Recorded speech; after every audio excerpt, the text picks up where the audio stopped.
Kerjasama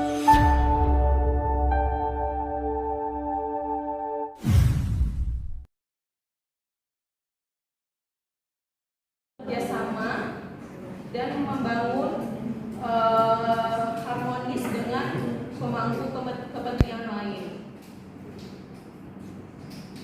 Inovatif, mampu menciptakan dan mengembangkan kreativitas dalam melakukan penyuluhan hukum. Lalu transparan, yaitu menyajikan informasi secara terbuka. Yang nomor 3, netral atau tidak mengikutsertakan unsur politik dalam pelaksanaan penyuluhan hukum. Sepertinya ini sebenarnya sudah umum, seperti di Undang-Undang ASN juga ada bahwa kita sebagai ASN dan penyuluh hukum itu harus netral terhadap kepentingan politik. Yang nomor 4, memegang teguh rahasia jabatan dan klien. Di sini maksudnya dalam penyuluhan itu kan ada konsultasi non litigasi. Nah, pastikan klien kan memberikan informasi-informasi pribadi klien itu sendiri. Nah, disitulah kita sebagai penyuluh hukum harus mampu memegang rahasia jabatan dan rahasia klien. Yang kelima, memberikan informasi hukum yang valid. Jadi valid di sini maksudnya tuh yang sesuai fakta, yang sesuai apa yang ada. Jadi dalam memberikan informasi sesuai dengan kompetensi kita harus memberikan informasi yang senyata-nyatanya dan sefakta-fakta adanya.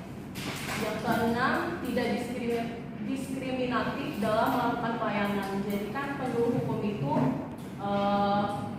berbagai macam ya sasarannya, ada ke masyarakat, mungkin ada sebagian yang ke pegawai instansi itu sendiri atau ke sekolahan dan macam-macam. Nah, disitulah ada yang mungkin ada strata yang desa ini tingkat kemiskinannya tinggi atau desa ini tingkat kemiskinannya rendah. Dan disitulah kita tidak boleh diskriminatif dalam melakukan pelayanan. Yang ketujuh, terakhir, berpakaian rapi menggunakan atribut lengkap. Jadi maksudnya di sini menggunakan atribut lengkap itu seperti kita kan kalau kita mengajar itu kan enak juga ya dilihat gitu, kayak klien itu percaya gitu sama kita kalau kita berpakaian rapi, termasuk atribut itu kelengkapan pada pengenal, jadi terlihat lebih profesionalisme juga. Sekian presentasi dari kelompok 1. Saya akhiri. Wassalamualaikum warahmatullahi wabarakatuh. Dari kelompok lain mungkin ada yang mau nanggapin? Boleh menanggapi nggak, Pak? Iya, boleh. Ini mungkin saya Gak apa-apa kan diskusi.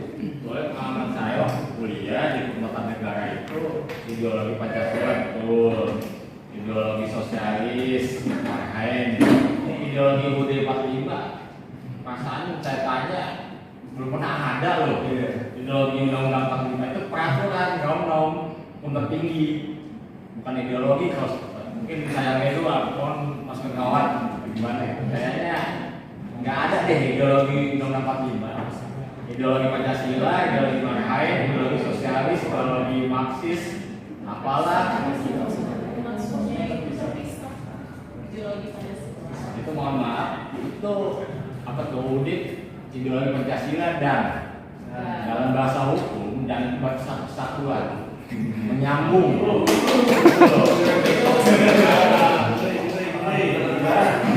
Jadi otomatis itu Pancasila dan 45 itu ideologi.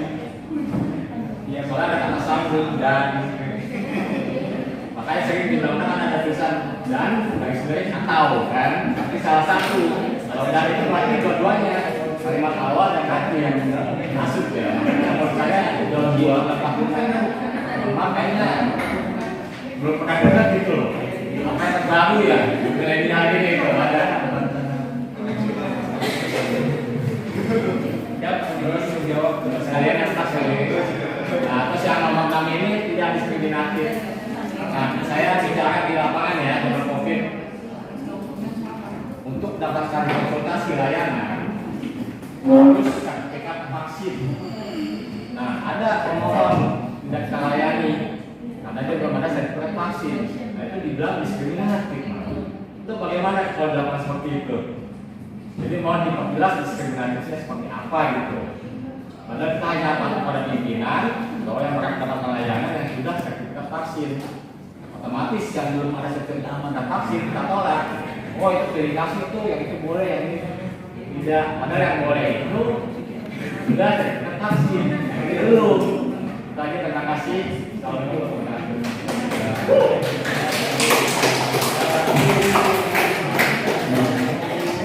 Bisa ditanggapi 2 menit aja. Banyak-banyak.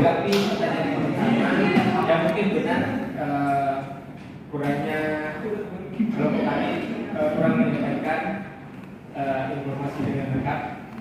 Maksud dari kami di sini adalah memang memegang teguh ideologi Pancasila, koma, setia dan mempertahankan undang-undang dasar Indonesia dan pemerintah yang sah serta mematuhi peraturan perundang-undangan yang berlaku. Oke. Maksud saya jawab poin A, maksud diskriminatif di sini maksud kita juga kita menyampaikan ada yang kurang spesifik. Diskriminatif di sini maksudnya dalam bentuk agama, ras dan lain-lain. Nah, arti diskriminatif sendiri sebetulnya cukup luas ya. Bahkan tanpa ada bahasa bahwa antara laki-laki dan perempuan itu ada diskriminatif. Padahal diskriminatif itu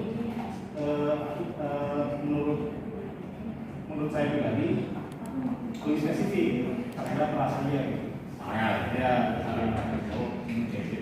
hadapi yang luas apalagi divaksin. Khususnya di zaman itu pemerintah memperlakukan aturan secara berbeda. Jadi itu bisa diklasifikasi diskriminatif dalam bahasa umum ini.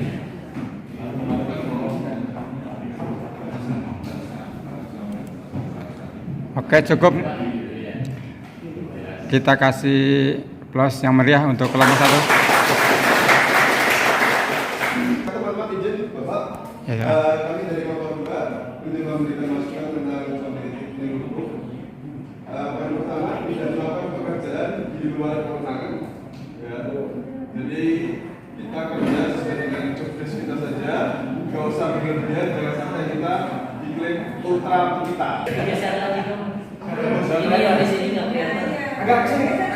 Tidak diperbolehkan memberikan legal opinion secara tulis. Jadi teman-teman, kita hanya sebagai penyuluh, bukan sebagai sarana advokasi, karena ada bidangnya tersendiri, ada mediator, itu tersertifikasi oleh Mahkamah Agung dan ada advokat yang harus lulus oleh TKW.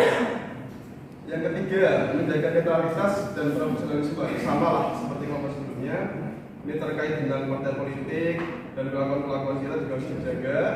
Yang keempat, tanggap terhadap isu sosial dan perkembangan zaman. Jadi update informasi yang terbaru tentang COVID, tentang IT dia harus bisa menjelaskan dan harus memahami.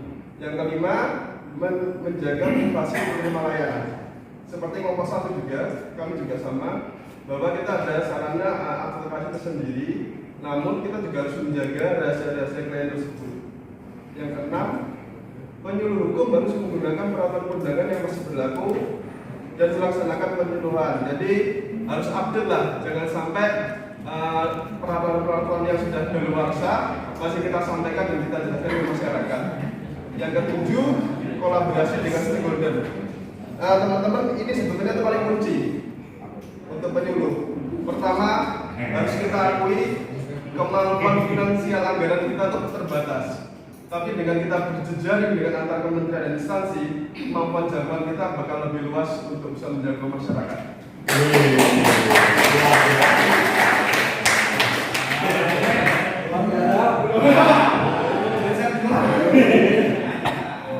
Silakan kelompok lain menanggapi dari kelompok 2. Apa yang Bapak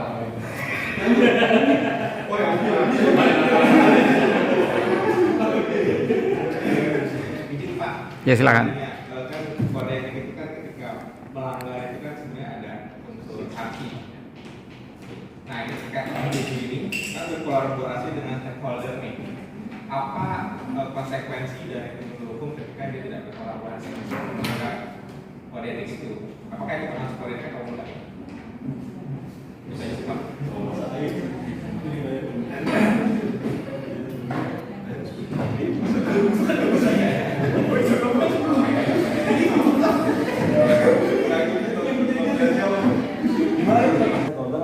Jadi kan kita kan usulan kode etik. Kode etik itu kan ketika kita melanggar itu kan ada konsekuensi sanksinya, ya kan? Sedangkan di sini ada kolaborasi. Apa sanksi? Apakah itu termasuk kode etik? Padahal kan kalau ada kolaborasi itu kan sebenarnya bukan kode etik untuk kami gitu.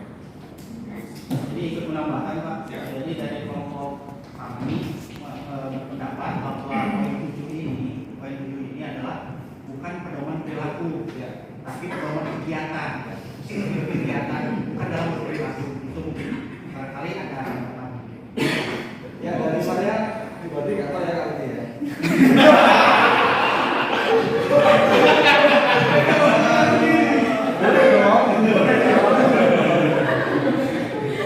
Nah, maksudnya ada saya setuju.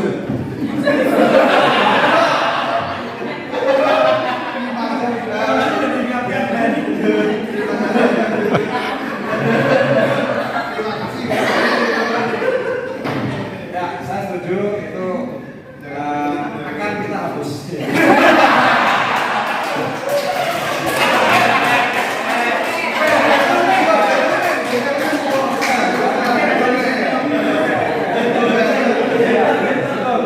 Terima kasih sudah diingatkan bahwa memang kode etik itu akan ada sanksi.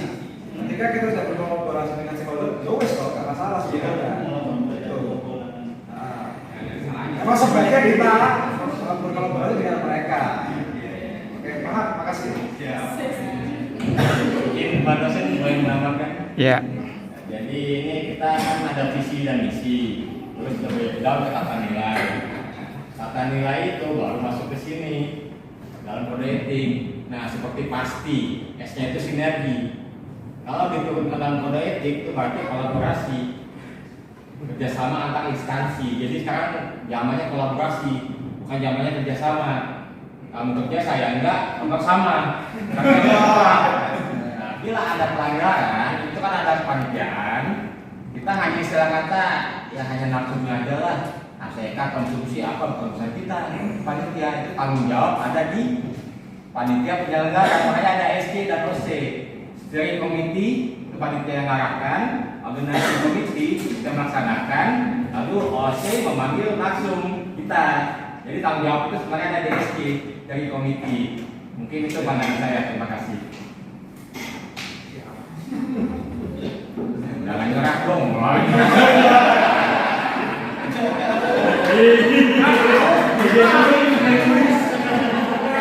Karena makin tersadarkan gitu. Mas manusia kan saya tersadarkan dulu. Apanya ya? Berapa tempat? Live TikTok langsung. Aduh, misalnya. Masih ada yang nanggapin? Masih ada yang nanggapin kelompok ini nanggapin nggak? sudah terwakilkan. Sudah terwakilkan. Baik. Bismillahirrahmanirrahim. Assalamualaikum warahmatullahi wabarakatuh. Kami dari kelompok 3, kami punya moto kompak. Kami akan memasarkan usulan kode etik dan perilaku penyuluhan hukum. Selanjutnya akan disaji atau didapatkan oleh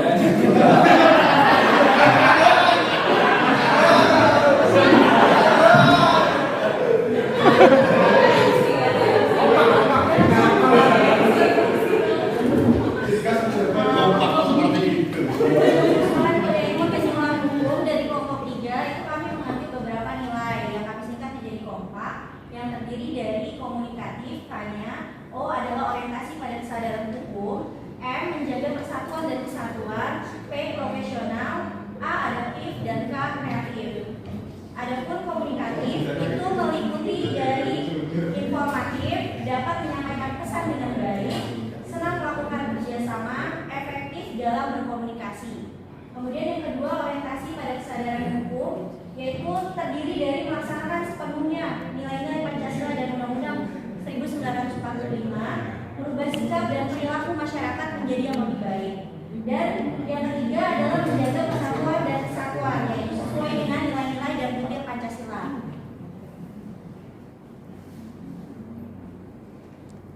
Selanjutnya profesional, terdiri dari terpuji, berkompeten, dan berintegritas. Kemudian adaptif, yaitu inovatif dan pembaharuan dan mudah diaplikasikan. Terakhir adalah kreatif, terdiri dari inisiatif dan solutif. Terima kasih. Itu pemaparan dari kelompok kami.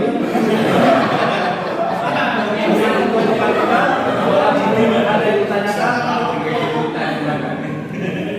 Silakan, ada yang nanggapin? Belum itu. Gua tahu bagian lu, gua tahu. Kita lihat terakhir nanti. Ini mau menanggapi, tapi mungkin juga tanggapan saya, maksudnya tukar pikiran aja. Takutnya saya jadi salah ya. Soalnya kan ini kan kompak gitu ya. Jadi hanya terdiri dari beberapa kata aja. Iya. Nah sedangkan kalau kita kode etik itu lebih kepada pedoman perilaku aturan. Maksudnya yang bisa dibilang supaya tergambarkan jelas. Kalau ini saya tuh mikirnya ini seperti tagline ataupun apa ya, slogan kayak gitu gitu. Bukan lebih kepada kode etik. Ya mohon pencerahannya.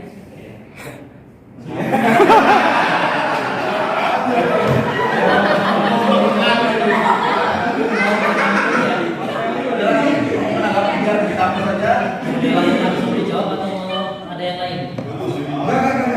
Oke, langsung. Kenapa harus kompak gitu? Tanya. Kan kalau kita tanya kan tanya apa? Ke awal apa ke akhir gitu kan? Kita tanya buat.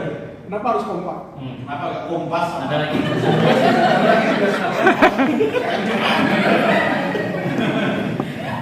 Oke, kalau nggak ada, langsung izin saya jawab ya. Jadi yang pertama, ini kok seperti tagline ya, karena kita kan hanya menambahkan saja. Kode etik kan sedang disusun. Nah, kita hanya mengusulkan lagi tambahannya apa?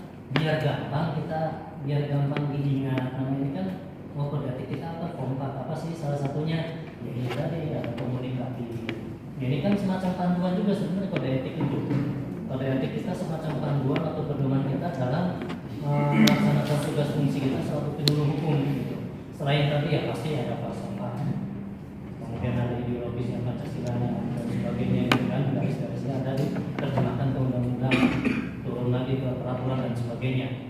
Nah, jadi hanya untuk memudahkan aja sebenarnya ini.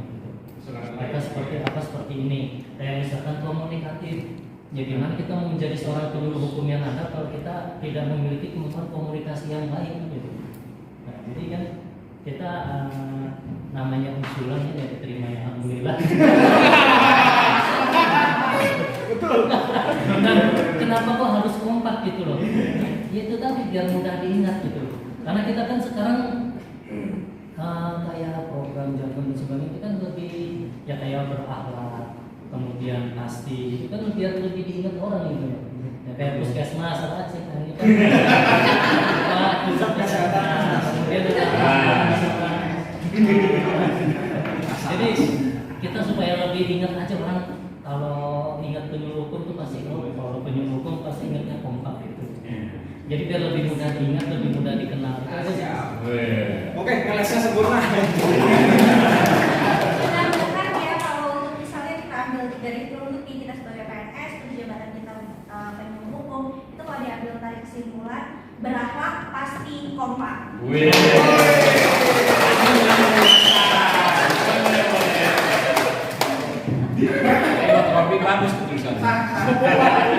Masih ada lagi yang mau nanggepin kelompok sana?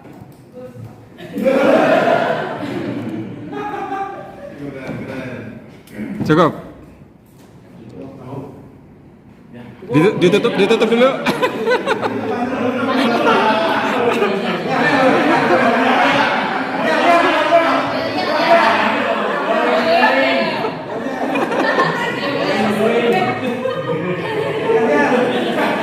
Ada mas kompak kali mas. Kasih ikan bawal. Kasih.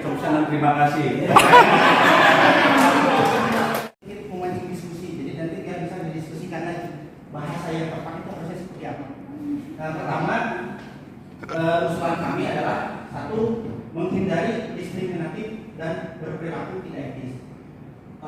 Karena tadi sempat ditanyakan juga ya, dan dari tanya nanti kami jelaskan saja bahwa diskriminatif yang dimaksud dalam kode etik di sini adalah dalam bagaimana kita memperlakukan klien atau apa istilahnya suluk yang disuluh. Di dalam berkegiatan kita bagaimana memperlakukan pihak yang disuluh.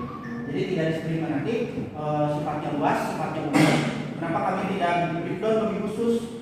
Karena kalau misalnya seperti tadi kaitannya dengan ini punya sertifikat vaksin misalnya, yang ini enggak, ini diskriminatif. Kalau misalnya di breakdown seperti itu, karena tatanan aturan itu kan berubah.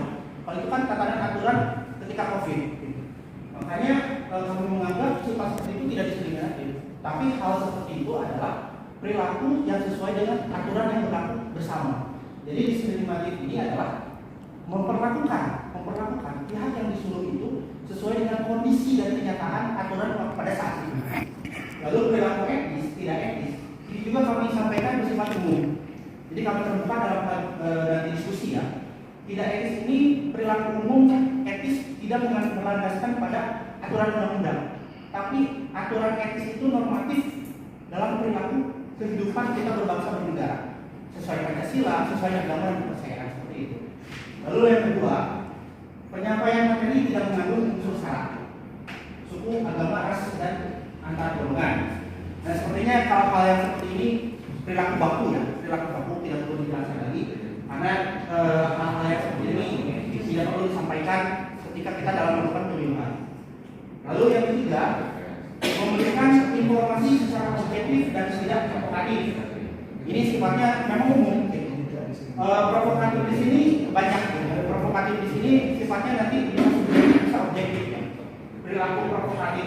Ketika misalnya kita dalam penyampaian penyuluhan di masyarakat, ada hal-hal yang memang misalnya sensitif, misalnya kita membahas sesuatu misalnya tentang bagaimana putusan MK di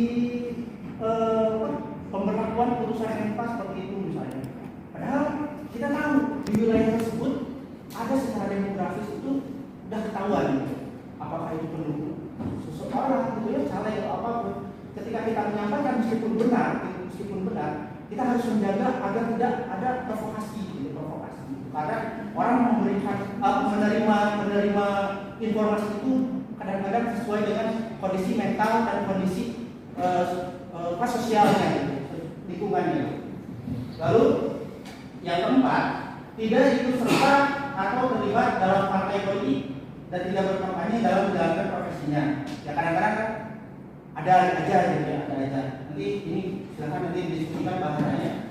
Lalu yang kelima adalah wajib merahasiakan segala sesuatu yang diketahui atau diperoleh dari kegiatan penyuluh hukum ya, bukan penyuluhan hukum. Dari kegiatan penyuluh hukum karena hubungan profesinya, kecuali ditentukan baik dalam undang-undang. Maksudnya adalah kegiatan penyuluh hukum ini kan bukan hanya penyuluhan. Kegiatan penyuluh hukum ini meliputi konsultasi, advokasi, bantuan hukum dan lain sebagainya.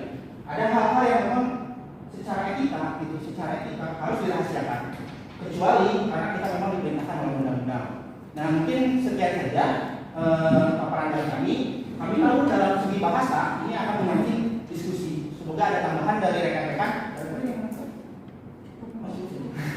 Cukup saja kata mau Jumatan. Terima kasih.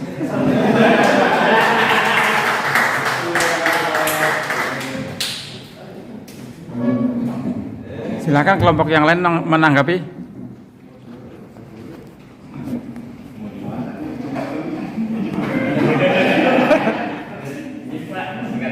Iya, silakan. Nah ini mengenai etis, kayaknya awal kali pertama akhir ini agak berlawanan tuh. Itu diskriminatif, belakangnya etis. Kalau seperti kita tahu dulu kan Belanda pakai politik, DPD dan peragan, jaga aja. Lalu kemudian politik etis. Nah itu dalam artian itu politik itu balas budi kalau etis. Jadi salah kata Anda melayani konsultasi, pemohon harus balas budi. Nanti maksudnya gratifikasi. Itu gimana tuh? Terus yang paling bawah apa itu? Nah, merahasiakan segala sesuatu dalam mengungkap administrasi negara itu kan sudah jelas. Sangat rahasia, embargo, konfidensial, biasa. Nah, kalau yang biasa ini baru bisa diumumkan. Nah, tapi dalam hal ini apabila tidak ada menyangkut dalam urusan pengadilan dirahasiakan, malah nanti berlawanan dengan undang-undang KIP loh. Itu bukan informasi publik. Gimana itu? Dalam konteks apanya lah?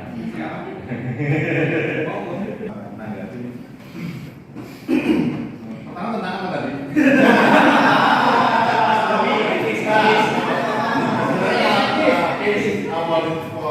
Politik etis itu kan kayaknya pergerakan sosialis ya, dia dari Belanda ya, kalau nggak salah.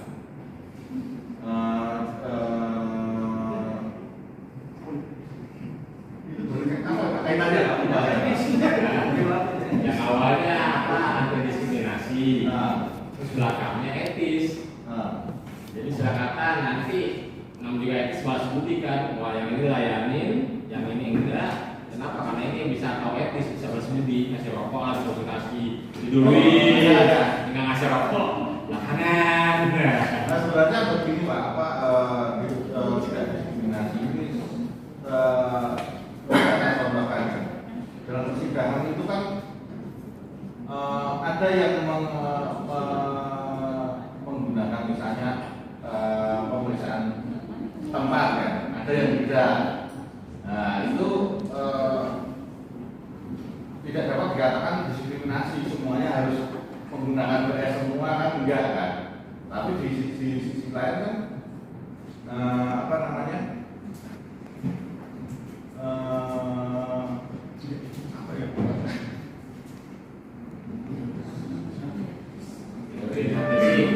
Karena itu adalah merupakan norma dasar yang semua orang udah tahu, gitu. Semua orang udah tahu. Batasannya udah jelas, gitu. Batasannya jelas. Jadi semua orang pasti akan menganggap bahwa ini adalah tidak etis, gitu. Ketika misalnya kita memberikan penyuluhan, gitu ya, lalu mau mengolok-olok orang yang berperilaku orang yang difabel, misalnya difabel. Nah itu kan meskipun dalam ranah yang bercandaan, tapi itu tidak etis gitu. Jadi norma yang memang tidak perlu dijelaskan lagi memang sudah berlaku secara umum. Tapi yang jelas tadi menurut saya memang secara bahasa, secara susunan kalimat, memang sebenarnya ini ada bahasa yang sebenarnya bisa disesuaikan lagi. Misalnya tidak diskriminatif dan tidak berperilaku etis, misalnya dirubah kalimatnya, disatukan misalnya sesuai dengan SPOK. Jelaskan barangkali teman-teman ada yang melengkapinya lagi ya, karena ini pasti secara bahasa. Lalu yang kedua tadi Bapak itu mempertanyakan yang ini ya, yang poin yang terakhir ya, yang poin yang terakhir. Nah, sebelum ada yang kulit nanti sebelum saya nanti mungkin ditambahkan ya sama Ibu. Nanti yang poin yang terakhir ini maksud kerahasiaan yang memang tadi Bapak ada informasi yang dikecualikan ya. Informasi yang dikecualikan itu dalam undang-undang memang ada jelas. Tapi yang dimaksud dalam kami adalah tindakan penyuluh ini ketika kita memberikan bantuan hukum, ketika kita memberikan konsultasi hukum yang merupakan bagian dari tindakan penyuluh, kegiatan penyuluh hukum, bukan penyuluhan kan? Penyuluh hukum adalah bagian itu adalah kita memberikan advokasi atau kita memberikan konsultasi. Nah ada beberapa memang sifatnya sensitif untuk agar tidak disampaikan. Misalnya ketika dalam laporan evaluasi nanti bahwa ada pihak yang berkonsultasi terkait dengan perkara perzinahan misalnya akan melaporkan suaminya perzinahan. Yang mungkin kita bisa tahan informasi itu, jangan sampai tertulis juga misalnya dengan jelas nama dan alamatnya. Tapi kita memang merahasiakan. Dia saja yang tahu dan kita yang tahu. Kecuali memang misalnya ada tindakan-tindakan yang memang secara hukum bertentangan, kita dipaksa untuk membuka rahasia itu. Itu sebenarnya maksudnya gitu ya. Tapi mungkin ada tambahan atau tindakan lain dari kelompok atau dari teman. Ya, mungkin menambahkan. saya antara kasus yang harus tidak bisa dikatakan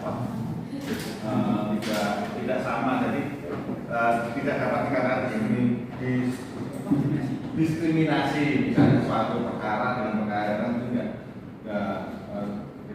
sama. Terus yang kedua masalah bahasa kan, ini kan memang gambaran itu kan memang bahasa sehari-hari, bukan sekali lagi bukan bahasa hukum. Karena misalnya kayak Andi Hamzah dalam bukunya itu kan mengatakan, wah bahasa hukum pidana kita harus tetap berpegang pada bahasa hukum pidana. Di luar itu ada bahasa hukum, misalnya definisi apa itu kan pasti tetap ada, dan bahasa hukum itu pasti ada. Yang dimaksud di sini mungkin juga bukan bahasa hukum, bukan, tapi bahasa yang sederhana untuk kita mencerna. Terus yang ketiga masalah undang-undang transparansi publik ya Pak ya. Mungkin kalau saya salah mungkin bisa dikoreksi. Setahu saya itu tidak mengikat secara mutlak, setahu saya. Ada beberapa bagian yang mungkin memang harus ditutup. Seperti itu ya, mungkin kita akan baca lagi dalam undang-undang itu karena kita tidak tahu hal-hal mana yang harus dihindari. Terima kasih. Saya ingin menambah sedikit, tapi koreksi apabila salah, terkait poin yang nomor 5 ya, pengecualian ketentuan oleh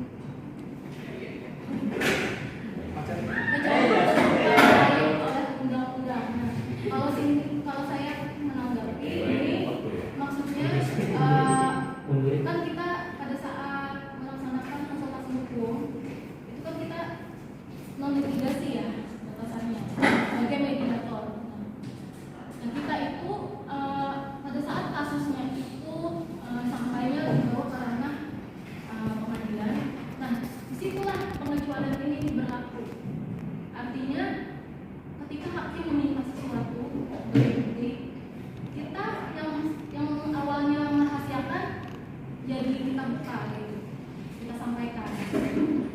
Mungkin itu kalau misalnya salah mohon koreksi. Terima kasih.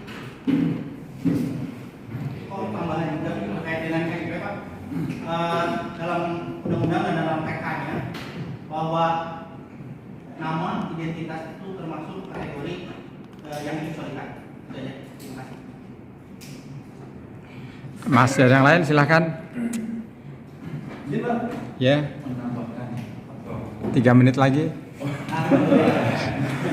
Harus tepat waktu kan, kita sampai jam 11.15 ya. Terkait poin 5, mungkin saya lebih menanyakan lagi.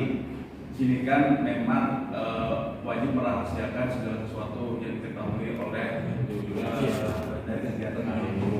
Tadi kan mengacu pada nama dari klien, misalkan posisinya adalah bantu magang hukum atau konsultasi hukum, atau misalnya di ranah pengadilan. Sedangkan di Undang-Undang Keterbukaan Informasi itu, Undang-Undang Nomor 14 Tahun 2008 itu, semua informasi itu, semua lembaga itu berhak untuk mempublish, termasuk salah satunya hasil dari pengadilan. Di situ masyarakat bisa mengupload termasuk hasil sidang MK. Nah, menurut kelompok kami kurang begitu elok lah kalau misalkan poin 5 ini dimasukkan ke dalam kategori kode etik. Terkait masalah berkas rahasia tadi sudah dijelaskan oleh Pak Ketua bahwasanya memang setiap instansi itu tidak ada kode suratnya, rahasia, surat biasa dan sebagainya, seperti itu. Karena kan memang kalau kita berbicara pada etik itu perilaku kita tentang person kita nih sebagai ASN dan sebagai penyuluh hukum. Terima kasih. Oke. Ya, silakan. Gak apa-apa, habisin aja. Terkait poin ini, sebenarnya kan ini bahasa undang-undang, kita wajib merahasiakan sesuatu kecuali itu kan lain pada undang-undang. Jadi selama undang-undang membolehkan kita buka aja nggak apa-apa. Kita lihat aja nggak perlu ribut sini yang masukkan atau enggak. Kayak mungkin tadi ada undang-undang KIP, dibolehkan KIP ya udah buka aja, nggak bisa dirasakan. Acuannya kan undang-undang itu aja. Ini juga kan tadi konteks kan kita ngomongin konteks dari ide suatu dari konteks ini ketika ada dialog tentang apa penyuluh hukum, ada dialog misalnya contohnya tadi pas itu dia nanya tentang motor yang pajaknya mati misalnya 10 tahun nggak bayar. Jadi pada saat itu nanti kan kita juga nanti supaya si penyuluh ini nggak ngebeberin pak polisi belum bayar 10 tahun kayak gitu. Jadi lebih ke menjaga rahasia dari peserta dialog itu atau itu sih tadi konteksnya. Iya makanya konteksnya itu jadi ketika ada si klien itu menceritakan masalah mereka kita nggak boleh berbeda keluar gitu maksudnya kayak konteksnya itu tadi. Sama sepertinya seperti kita menjadi advokat. Kalau kita jadi advokat juga kita memang wajib menjaga kerahasiaan klien. Terkait dengan detail ya, detail yang memang tidak diminta oleh hukum untuk dibeberkan. Ini seperti itu aja. Ini ada kaitannya dengan konten dan konteks gitu ya. Kontennya apa, konteksnya apa. Konteksnya kita memberikan advokasi atau menerima atau memberikan bantuan hukum atau konsultasi. Sebenarnya konteksnya seperti itu. Karena kami merasa bahwa kita wajib gitu, menjaga kerahasiaan agar mereka itu nyaman untuk berkonsultasi dengan hukum.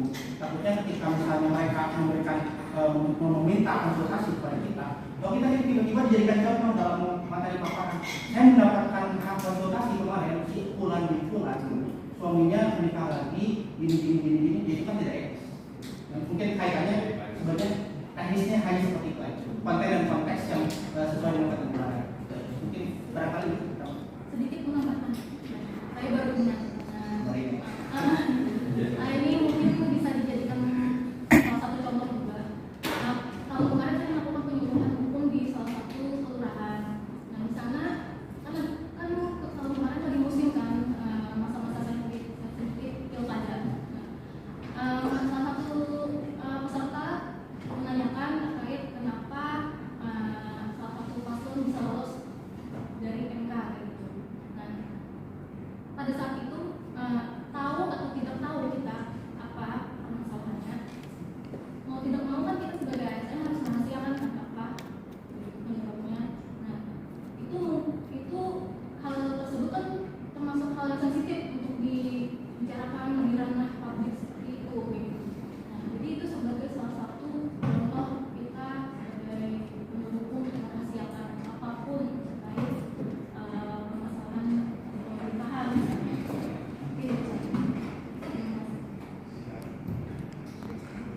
Mungkin cukup ya, karena waktunya juga